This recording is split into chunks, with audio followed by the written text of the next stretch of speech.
My name is Jeanette Staley. I'm from Vermont in the U.S., a little village called North Westminster, and I'm a visual artist. I've been painting for a long time and drawing, and even as a young person, it was a way of communicating. For me, it's a language.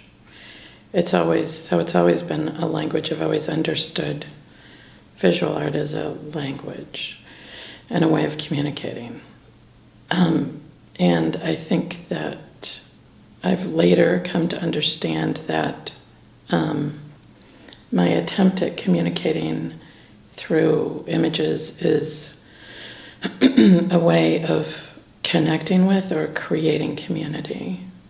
And that has intersected with my politics, in that I'm very invested in creating understanding, being part of a more egalitarian society.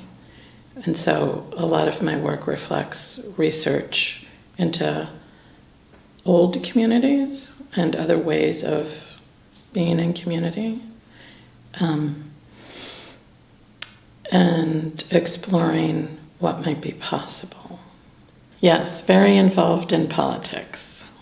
So I've done local politics, been protesting the patriarchy for many, many years in lots of different forms. In the US, there's a group in Texas that's been doing the deciding of what goes into textbooks. That's been the big issue around racism and critical race theory, and this idea that education only includes what the white patriarchy thinks should be included in that education, right? So what's missing? The whole history of feminism, for one. That there are other cultures that were around, 30,000 years ago or 20,000 years ago are completely missing. That there are other possible ways of being on the planet. And also the inequity of the funding is really interesting because it's so vague and difficult to grasp, that because a lot of the places in the US, the way that public funding works is that it's based on property taxes.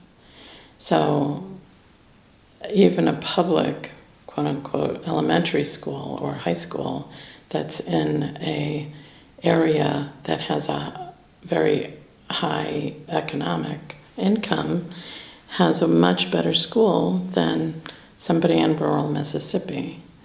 And so it's not really equal.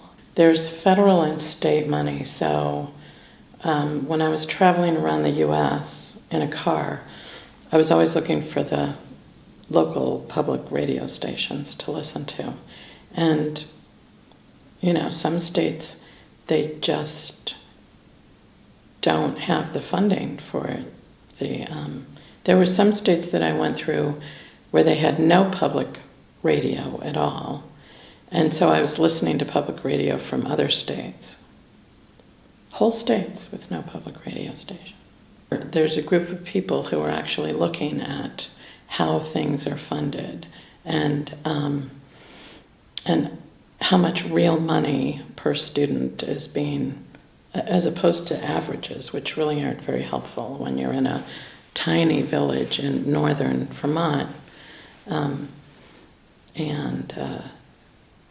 don't have the supplies that, somebody down near Marlborough has or whatever. Yeah, it's pretty interesting. Yeah, I like the idea too of, and we've talked about this before, just having a feminist on staff, all the time, who is looking at all these issues from a feminist perspective, through a feminist lens. Every war, the climate change, every single story, to have it talked about through that would be really interesting. And it would be, why can't you start with that? Just have one feminist on your staff. Just to get another point of view.